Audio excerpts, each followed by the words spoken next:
ওদের যদি পড়ানো হইতো তোমরা বাঁদরের গোষ্ঠী নও, তোমরা মানুষ। মর্যাদা কার বেশি, বান্দরের না মানুষের? এ পৃথিবীর প্রথম মানুষকে আদম আলাইহিস সালাম। আদম হইছেন কি দিয়ে? মাটি দিয়ে।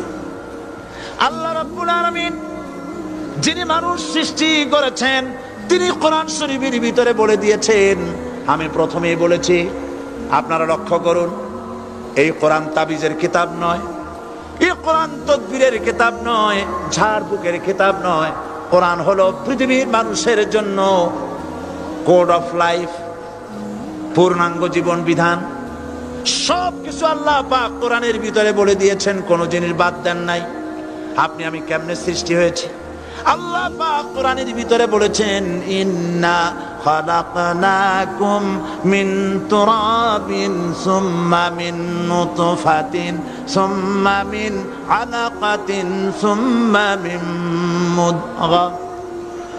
নিষ্প্রাণ মাটি দিয়ে তোমাকে উৎপন্ন করা হয়েছে, নিষ্প্রাণ মাটি উপাদান দিয়ে তোমাকে তৈরি করা হলো।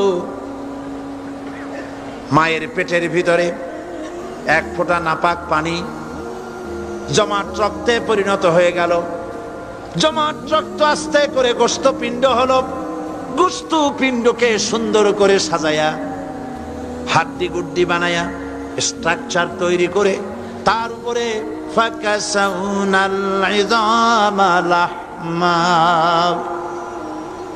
চামড়া দিয়ে গোস্ত দিয়া সাজায়া সুন্দর করে বানালাম। আল্লাহর পরিচয় শুনুন, আল্লাহ আমার কেমন আল্লাহ।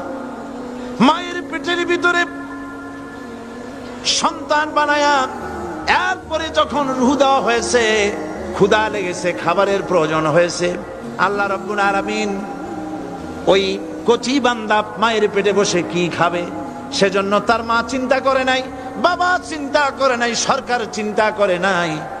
আল্লাহ রাব্বুল আলামিন মায়ের মাসিক অসুখকে বন্ধ করে দিয়ে সন্তানের নাভির সাথে আর মায়ের নাভির সাথে তার লাগায়া, পাইপ লাগায়া মায়ের মাসিক অসুখের রক্তগুলি দিয়ে সন্তানকে বড় বানালেন। মুখ দিয়া এই রক্ত পান করালেন না, মুখটাকে পবিত্র রেখে দিলেন যাতে করে পৃথিবীতে আসার পর ওই মুখ দিয়া আল্লাহ রাব্বুল আলামিনের জিকির করতে পারো। সন্তান মায়ের পেটের ভিতরে বড় হলো, আল্লাহ রাব্বুল আলামিন বলেন মাস দিন যখন পুরা হয়ে গেল,